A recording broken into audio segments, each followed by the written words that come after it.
It took Tinubu 24 hours to remove fuel subsidy, but it's taking him more than 8 months to decide what to do. Joe Ajero says. That was Martino. It took him, it's not take 24 hours, it took him just less than 30 minutes to remove fuel subsidy. And it's taking him 8 months now. He doesn't know what to do with it. And I see that it's not enough. It's moving to remove subsidy in, they say that subsidized electricity and now they want to remove it. Hi, God. According to the Vanguard, the Nigerian Labour Congress advocated for the annual review of the minimum wage, citing the impact of inflation and currency devaluation on workers' purchasing power. However, the federal government maintained that any adjustment to the minimum wage could be grounded in current economic conditions and sustainability. So at the second National Labour Adjudication and Arbitration Forum themed Strengthening Tripartism and Social Dialogue, organized by the National Employers Consultative Association, NECA, in Abuja, the contrasting views of the NLC President Comrade Joe Ajero and the Secretary of the Government of the Federation, Senator George Akume, came to the forefront. Ajero emphasized the necessity of revisiting the minimum wage annually to account for inflation and currency devaluation, highlighting the stark reality that even negotiated amounts today may be insufficient to purchase basic necessities in the future. He expressed workers' discontent with the poor implementation of previous wage agreements, noting that despite agreements on a higher minimum wage, many workers have yet to receive the promised amount. Moreover, Ajero criticized the government's handling of economic policies, particularly in managing the impact of fuel subsidy removal. He questioned the delay in implementing measures to mitigate the effects of the subsidy removal, contrasting it with the swift decision to abolish the subsidy itself. According to him, it took you, President, 24 hours to say fuel subsidy is gone, and it is taking you more than 8 months to decide what to do with it, and you are telling us to give you more time. Also, 8 months after, no single CNG bus is on the road. Exactly. They promise compressed natural gas fuel their buses to alleviate the transportation problem, but none of them is on the road. So all the promises they make are all nonsense. Nothing. So on the other hand, the SGF Akume echoed the government stance, stressing the importance of considering economic realities, sustainability, and public interest in determining minimum wage adjustment. He emphasized the need for a balanced approach that ensures workers' welfare while also safeguarding the broader economy. The question is, you are giving your staff 35,000 naira. A bag of rice is already 70,000 naira. So even if he's going to eat only rice, he can't buy it. He needs to pay rent, pay school fees, buy medication because the hospitals are not working. He's going to pay for electricity. He's going to find a shelter. He's going to clothe his family. He's going to do everything with 35,000. So how can somebody survive with 35,000 naira? Now, increase salary, you cannot. Improve the purchasing power of the money, you cannot. So what do you want the people to do? That's the question. What do you want the people to do? There's just nothing that people are asking for that can be done. So what do you want people to do? Yeah?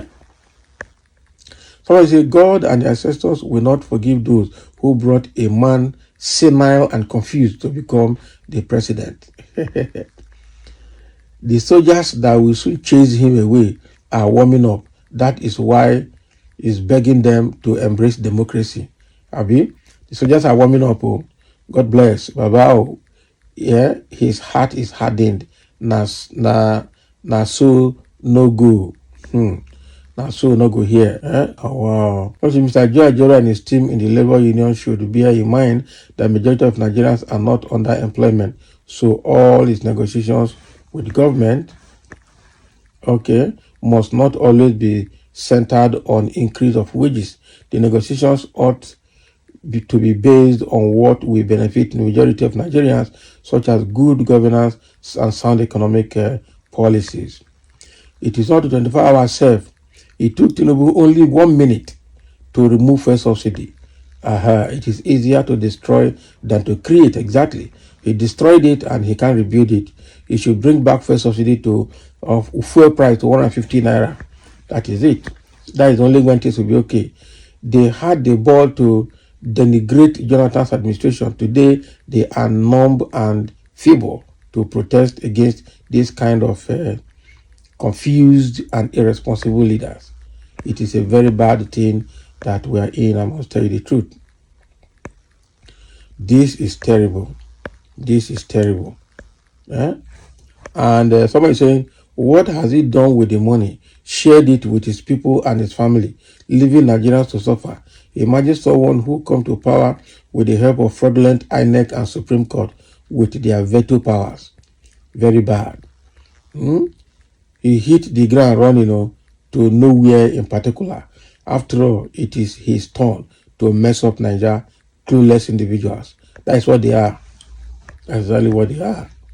Ajero is a politician, don't mind him. When he was our union in Nui, General Secretary, he sold us out, okay, up until now. We have not collected our money. NEPA patient, he is just looking for what will enter his pocket. Can you imagine? Can you also suggest some ways to move forward?